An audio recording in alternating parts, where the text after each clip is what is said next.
കർഷകരിൽ നിന്നും നേരിട്ട് ഉപഭോക്താക്കളിലേക്ക് എന്ന ആശയവുമായി തിരൂർ നഗരസഭ കൃഷിഭവനും കുടുംബശ്രീയും സംയുക്തമായി നഗരസഭാ ഓഫീസ് പരിസരത്ത് ഓണസമൃദ്ധി 2024 കർഷക ചന്തയ്ക്ക് തുടക്കം കുറിച്ചു.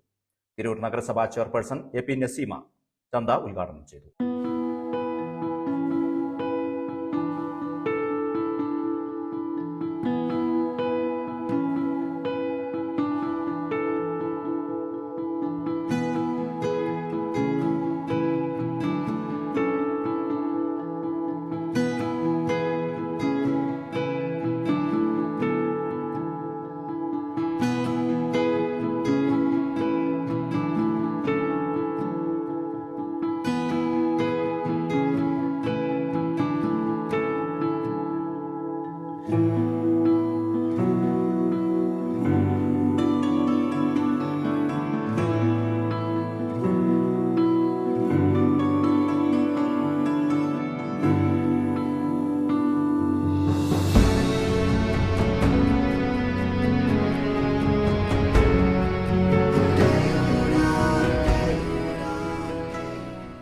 പച്ചക്കറികൾ കുറഞ്ഞ നിരക്കിൽ ലഭ്യമാകുന്ന ചന്തയിൽ കുടുംബശ്രീയുടെ 20ഓളം സംരംഭകർ വിവിധ ഉൽപ്പന്നങ്ങൾ വിൽപ്പനയ്ക്കായി ഒരുക്കിയിട്ടുണ്ട്.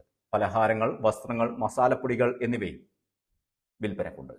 കുടുംബശ്രീ അംഗമായ കൗൺസിലർ പ്രസന്നയുടെ നേതൃത്വത്തിൽ കൃഷി ചെയ്ത ചെണ്ടുമല്ലിപ്പൂക്കളും ചന്തയിലുണ്ട്. ഉദ്ഘാടന ചടങ്ങിൽ സ്റ്റാൻഡിംഗ് കമ്മിറ്റി ചെയർമാൻമാരായ ബിജിദ ടി, ഫാത്തിമ സജ്ന, റസിയ ഷാഫി, കൗൺസിലർമാരായ സീനത്ത്, റംല മുസ്തഫ, CDS ചെയർപേഴ്സൺ റജുല, കൃഷി ഓഫീസർ അബൂബക്കർ, PK തങ്ങൾ, നാസർ പൊറൂർ, ഉഷ, നൌഷാദ്, പരന്നേക്കാട്, ആയിഷക്കുട്ടി, മൊയ്തുഷ എന്നിവർ പങ്കെടുത്തു.